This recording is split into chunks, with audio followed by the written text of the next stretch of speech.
The topic is building families and communities, and we have with us to talk about building families and communities Reverend RDockery and Mr. IWhite. Gentlemen, before we had our first commercial break, we promised that we'd give you an opportunity, Reverend Dockery, to talk about building families and communities and some of the real needs that you've identified and some statistical information in reference to why people ought to be interested or concerned about these needs. Okay. Well, in '97, doing research and while working with a specific population, found that I believe there was somewhere about 2 million homes where children went to bed without the benefit of a father in the home. And when we talk about building a society, it's important to understand that that is made of communities. Those communities are made of the most important social group, which is the family. And there's a breakdown in the dynamics of the family in that these fathers are not there.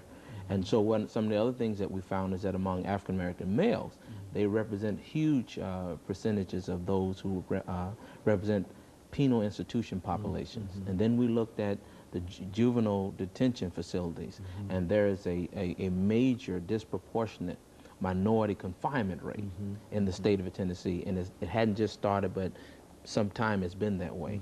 So when we look at all those things, we realize that there's a strong correlation to the need to build first the family structure in order to move toward building a strong community base.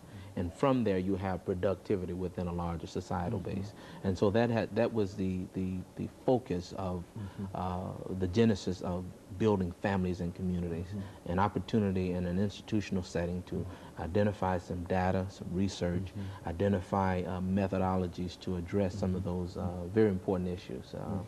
Not that they're not domain to other places, but certainly here in Nashville, that's something that we can and should be involved in doing. So. I would imagine, Mr. White, you would say that the issues that the two of you are concerned with are not only issues that are here in Nashville, but probably all across the nation in terms of. And now, what motivated you to become a member of the board of this organization? Well, what motivated me was I had a lot of concern about our children.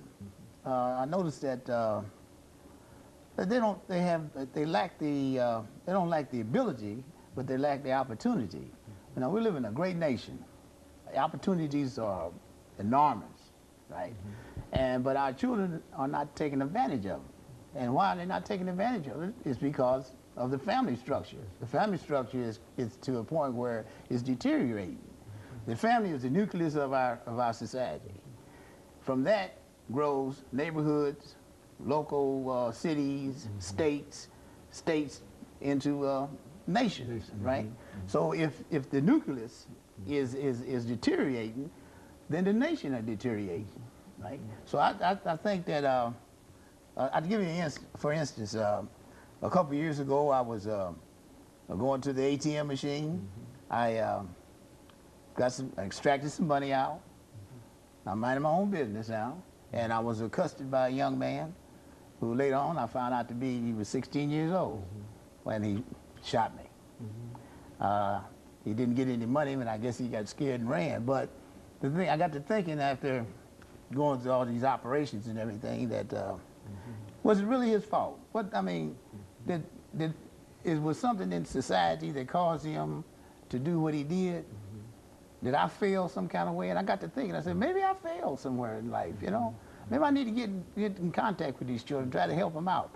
If he had an opportunity to do something with his hands outside of pulling the trigger, like laying bricks or electrician work or working on an aircraft. Gainfully employed. Gainfully employed, then he wouldn't have been up there. He would have had an accountant at the same bank. But that's how I got to talking with Reverend Dockery about it, and we got pretty interested in it. I would imagine, being more recent here, Reverend Dockery, I would imagine that this young man who shot the other young man in an automobile someplace in South Nashville, these are the kind of young men that you're trying to reach. Is that what you're trying to reach? Ironically, the young man that did the shooting, I took him to East Tennessee to see his father in prison a few years back. And the young man that he shot, I literally fed and woke up in the morning at Woodland Hills Youth Development Center. So it's amazing how close this thing gets, and this is my drive, my motivation. I can't sleep without taking advantage of making a difference, because the young man that's deceased now is 25. When I got him, he was a teenager. And maybe we could have added 30 years on his life had we had intervened in the manner that we're talking about, that is encompassing the vision of BFC, building families and communities, helping mothers to address those very needed areas, and helping fathers to understand their role. You know, the family is not just a structure with one and without the other. It's necessary for both mother and father to play a meaningful role in the life of a child if they're going to be the most productive. Now, there are people who, you know, who had opportunities to do things and they rose above their circumstances, and that's great, but too many of them are not that fortunate. In other words, what we're saying here, Mr. White, is that a large number of folks simply need to be given an opportunity and need to be made aware that there is a different way of doing things and a different outlook. Is that what we're saying? Right, and your organization sort of plays in. Right. You see, if you look at the educational system that you have now, when a child is in the 5th or 6th grade, I believe you can screen them. You know whether or not they're going to go to college or not. Why not, if they give them the aptitude test and you see that they're not college quality, but they have a mechanical skills, why not go ahead and nurture that mechanical skill? See, some schools have art and they have mechanical drawings and stuff like that, but that's an elective subject. Why not have a school that's centered around the skilled laborers? You know, the unions can even help out in this area, you know. That you can teach when a child leaves high school at 18, if he wants to go in the military, he's got a skill that he can do. He can get a better rating in the military by having a skill, or he can go into the job force. He's ready to go right out there and start working, you know, and that's what we need. That builds the community, you know. And so that's what I was... You know, and of course, Reverend Dockery, we're getting ready for the second commercial break.